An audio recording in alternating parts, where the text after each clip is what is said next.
Você tem um deste? Sou louca pelo meu.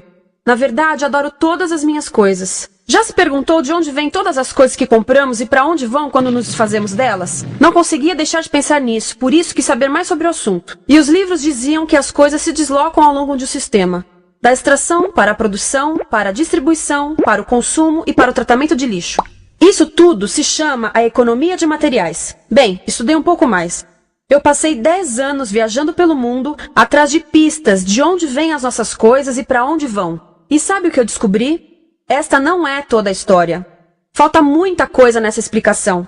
Em primeiro lugar, neste sistema parece que está tudo bem, sem problemas. Mas, na verdade, é um sistema em crise, porque trata-se de um sistema linear. E nós vivemos num planeta finito. E não se pode gerir um sistema linear num planeta finito, indefinidamente. Em todas as suas etapas, este sistema interage com o mundo real. A vida real não acontece numa página em branco.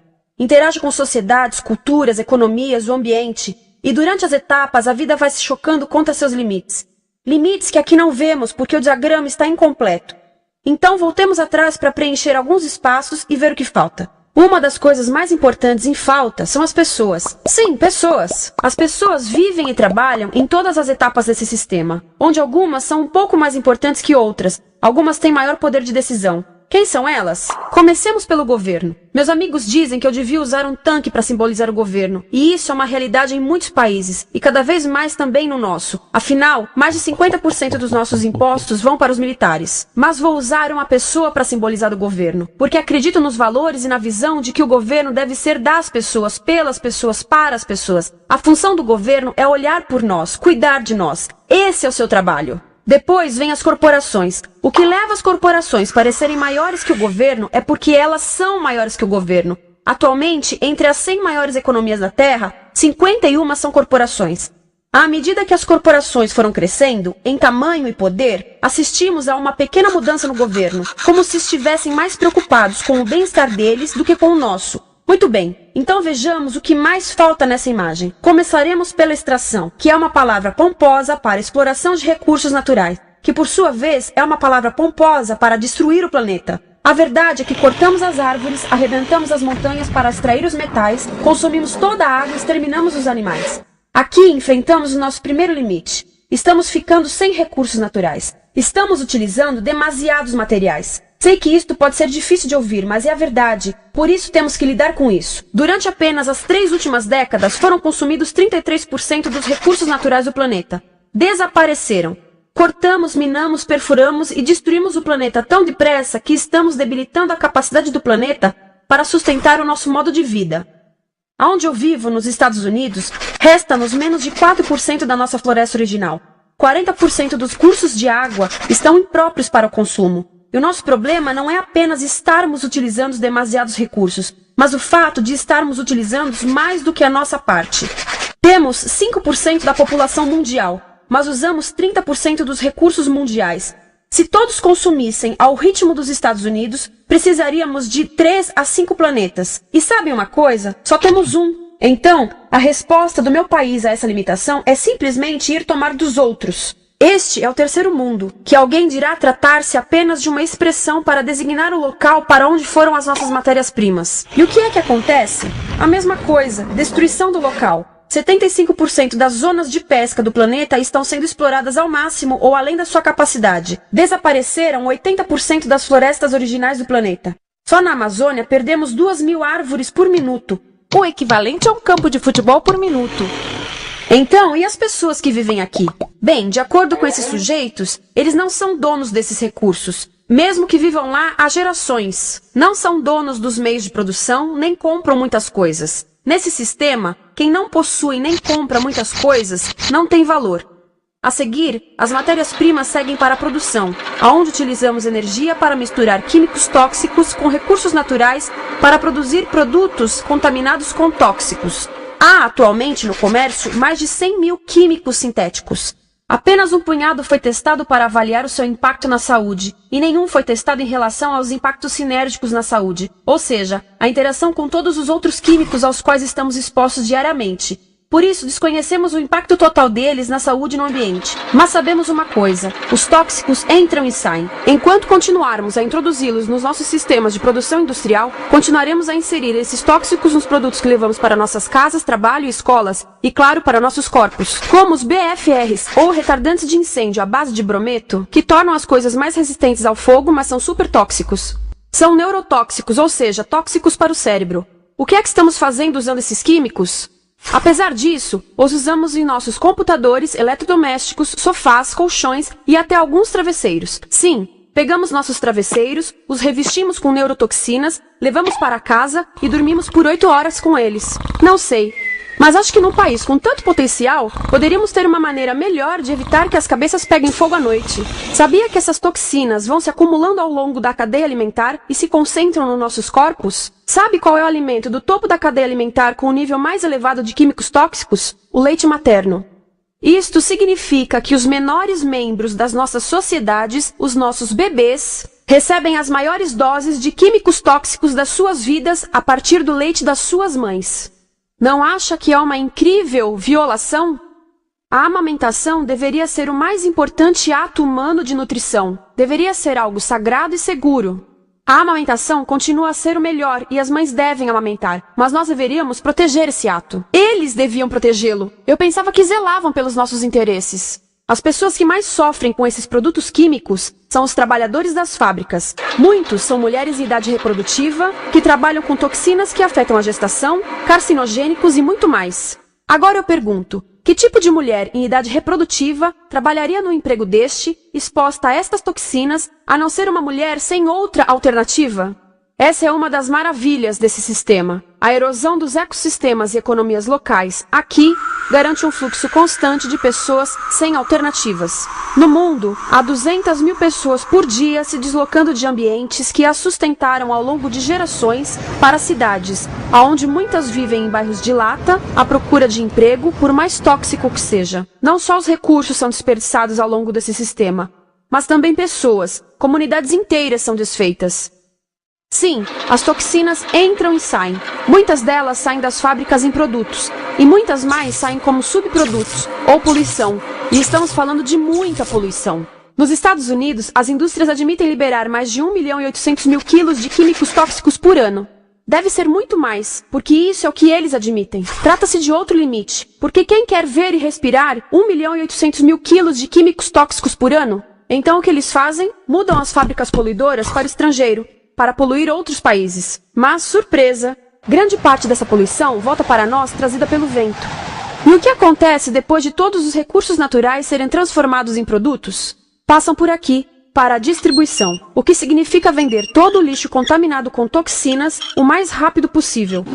Aqui, o objetivo é manter os preços baixos, com as pessoas comprando os produtos em constante movimento. Como eles mantêm os preços baixos? Pagam salários baixos aos trabalhadores das lojas e restringem o acesso aos seguros de saúde sempre que podem. Tudo se resume em exteriorizar os custos. O verdadeiro custo da produção não se reflete no preço. Em outras palavras, não pagamos aquilo que compramos. Outro dia estive pensando nisto. Ia a caminho do trabalho e queria ouvir as notícias. Por isso entrei numa loja para comprar um rádio. Encontrei um pequeno rádio verde engraçado que custava $4,99. Na fila do caixa pensei, como $4,99 podem refletir o custo da produção e transporte desse rádio até ele chegar nas minhas mãos? O metal deve ter sido extraído na África do Sul. O petróleo provavelmente do Iraque. O plástico produzido na China e talvez montado por uma criança de 15 anos numa fábrica do México. $4,99 não paga nem o aluguel do espaço ocupado na prateleira, nem parte do salário do empregado que me atendeu, ou as viagens de navio e caminhão que o rádio fez. Foi assim que eu percebi que eu não paguei o valor do rádio. Então, quem pagou? Estas pessoas pagaram com a perda do espaço dos seus recursos naturais. Estas pagaram com a perda do ar puro, com o aumento de doenças como asma e câncer. As crianças do Congo pagaram com o seu futuro, pois 30% delas abandonam a escola para trabalhar nas minas de coltan, um metal que usamos em aparelhos eletrônicos baratos e descartáveis. Estas pessoas pagaram por não ter direito ao seguro de saúde. Ao longo desse sistema, pessoas contribuíram para que eu comprasse o rádio por $4,99, mas essas contribuições não são registradas por nenhum contabilista. É isto que eu quero dizer com exteriorizar o verdadeiro custo de produção. E isso nos leva à seta dourada do consumo. O coração do sistema, o motor que impulsiona. É tão importante proteger esta seta que se tornou prioridade daqueles dois sujeitos. É por isso que após o 11 de setembro, quando nosso país estava em choque, o presidente Bush poderia ter sugerido fazer luto, rezar, ter esperança, mas não, ele disse para fazermos compras. Compras! Nos tornamos uma nação de consumidores. Nossa principal identidade passou a ser de consumidores. Não mães, professores, agricultores, mas consumidores. Nosso valor é medido e demonstrado pelo quanto contribuímos para esta seta. Quanto consumimos. Não é isso que fazemos? Compramos, compramos, compramos. Manter os produtos circulando. E como circulam? Sabe qual a porcentagem dos produtos que circulam através desse sistema que ainda são usados 6 meses depois da venda na América do Norte? 50%? 20%? Não, 1%. 1. Em outras palavras, 99% das coisas que nós cultivamos, processamos, transformamos, 99% das coisas que percorrem o sistema são lixo em menos de 6 meses. Como é que podemos gerir um planeta com esse nível de rendimento? Mas não foi sempre assim. Hoje, o consumidor médio americano consome o dobro que há 50 anos. Pergunte à sua avó. No tempo dela, a boa gestão, a engenhosidade e a poupança eram valorizados. Então, como é que isso aconteceu? Bem, não aconteceu simplesmente. Foi planejado. Pouco depois da Segunda Guerra Mundial, estes sujeitos estudavam a forma de impulsionar a economia. O analista de vendas Victor Lebow articulou a solução que se tornaria a norma de todo o sistema. Ele disse: a nossa enorme economia produtiva exige que façamos do consumo a nossa forma de vida, que tornemos a compra e uso de bens em rituais, que procuremos a nossa satisfação espiritual, a satisfação do nosso ego no consumo. Precisamos que as coisas sejam consumidas, destruídas, substituídas e descartadas a um ritmo cada vez maior. O conselheiro econômico do presidente Eisenhower disse: o principal objetivo da economia americana é produzir mais bens de consumo. Mais bens de consumo? O nosso principal objetivo? Não é providenciar cuidados médicos, ou educação, ou transportes seguros, ou sustentabilidade, ou justiça? Bens de consumo? Como é que eles nos fizeram adotar esse sistema de forma tão entusiástica? Bem, 2 das suas estratégias mais bem-sucedidas são a obsolescência planejada e a obsolescência perceptiva. A obsolescência planejada é uma outra forma de dizer criado para ir para o lixo. Eles fazem as coisas de modo que sejam inúteis tão rápido quanto possível para jogarmos fora e voltarmos a comprar. Isso é óbvio em sacolas ou copos de plástico, mas verifica-se isso em coisas maiores como esfregões, DVDs, máquinas fotográficas, churrasqueiras, quase tudo. Até computadores. Já reparou que quando compra um computador, a tecnologia muda tão rápido que em poucos anos se torna quase um impedimento para a comunicação? Fiquei curiosa e abri um desses computadores para ver o que tinha dentro. E descobri que a peça que se muda a cada ano é apenas uma pecinha no canto. Mas não se pode mudar apenas essa peça, porque cada nova versão tem um formato diferente. Tem que jogar tudo fora e comprar um novo. Estive lendo sobre o design industrial da década de 50, quando a obsolescência planejada começou a aparecer. Esses designers eram muito claros sobre o assunto. Chegavam a debater quão rápido conseguiam que um aparelho avariasse, mas de modo que o consumidor mantivesse fé suficiente para ir comprar outro. Foi tão intencional, mas as coisas não avariam suficientemente rápido para manter essa seta funcionando. Por isso existe também a obsolescência perceptiva. A obsolescência perceptiva nos convence a jogar fora coisas que ainda são perfeitamente úteis. Como fazem isso? Mudam a aparência das coisas. Por isso, se comprou suas coisas há alguns anos, todos percebem que você não tem contribuído para essa seta. E como o nosso valor depende da nossa contribuição para essa seta, isso pode ser embaraçoso. Por exemplo, se eu tiver o mesmo monitor de computador gordo e branco na minha mesa por 5 anos e a minha colega tiver comprado um computador novo, ela vai ter um monitor plano brilhante que combina com o computador, com o celular e até com as canetas. Ela parece estar operando uma nave espacial e eu pareço que tenho uma máquina de lavar na mesa. A moda é outro bom exemplo. Já se perguntou por que os saltos dos sapatos das mulheres passam de largos para finos num ano e no próximo de finos para largos? Não é por haver um debate sobre qual deles é mais saudável. É porque usar saltos largos num ano de saltos finos mostra que você não contribuiu recentemente para a seta. Por isso não vale tanto quanto a pessoa com saltos finos ao seu lado, ou em um anúncio. É para comprarmos sapatos novos. A publicidade e a mídia em geral têm um papel importante nisto. Cada um de nós nos Estados Unidos é bombardeado com mais de 3.000 anúncios por dia. Vemos mais publicidade num ano do que as pessoas há 50 anos viam em toda a vida. Qual é o objetivo de um anúncio se não nos fazer infelizes com o que temos? Por isso, nos dizem 3.000 vezes por dia que o nosso cabelo está errado, nossa pele, nossa roupa, nossos móveis, nossos carros, nós estamos errados. Mas tudo se resolve se formos às compras. A mídia também ajuda a esconder tudo isto e isto. Por isso, a única parte da economia que vemos são as compras. A extração, produção e envio para o lixo acontecem fora do nosso campo de visão. Por isso, nos Estados Unidos, temos mais coisas do que tivemos antes. Mas pesquisas mostram nossa felicidade declinando. Nossa felicidade teve seu pico na década de 50, a mesma época em que a febre consumista explodiu. Coincidência interessante. Acho que sei o porquê. Temos mais coisas, porém menos tempo para o que realmente nos faz felizes. Amigos, família, tempo livre. Estamos trabalhando mais do que nunca. Analistas dizem que não temos tão pouco tempo livre desde a sociedade feudal. E sabem quais são as duas atividades que mais fazemos no pouco tempo livre que temos? Ver televisão e fazer compras.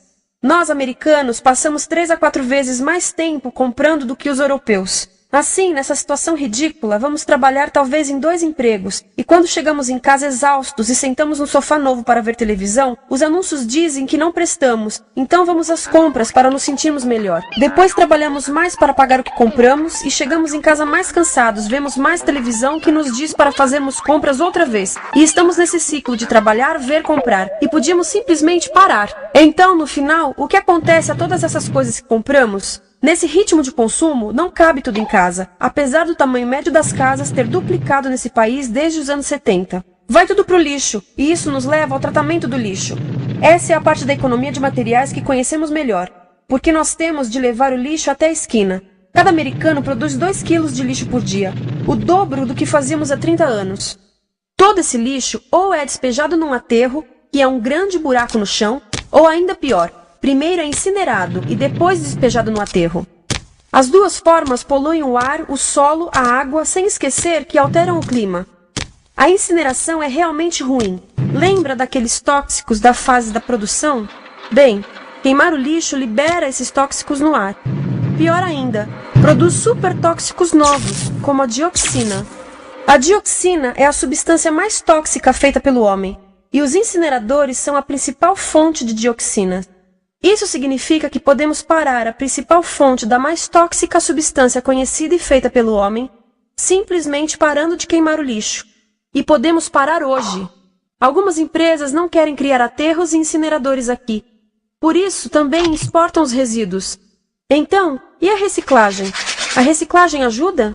Sim, a reciclagem ajuda. Ela reduz o lixo nessa extremidade e depois reduz a pressão para minerar e colher mais nessa extremidade. Sim, todos devemos reciclar, mas reciclar não é o suficiente. Reciclar nunca será suficiente por 2 razões. Primeiro, o lixo que vem das nossas casas é apenas a ponta do iceberg. Para cada saco de lixo que deixamos na esquina, 70 sacos de lixo são criados anteriormente, só para fazer o lixo desse saco que deixamos na esquina. Assim, mesmo que pudéssemos reciclar 100% do lixo das nossas casas, não se chegaria ao coração do problema. Além disso, grande parte do lixo não pode ser reciclado, ou porque contém demasiados tóxicos, ou porque é criado de início para não ser reciclável. Como aquelas caixas de suco, que têm as camadas de metal, papel e plástico, todas coladas. Não dá para separar essas camadas para reciclá-las. Como se vê, é um sistema em crise. Por todo o percurso, estamos batendo em limites, do clima em mudança ao decréscimo da felicidade. Simplesmente não está funcionando. Mas a parte boa de um problema tão generalizado é haver tantos pontos de intervenção. Há pessoas trabalhando aqui salvando florestas, e aqui na produção limpa. Pessoas trabalhando em direitos do trabalho, em comércio justo, em consumo consciente, no bloqueio de aterros e incineradores.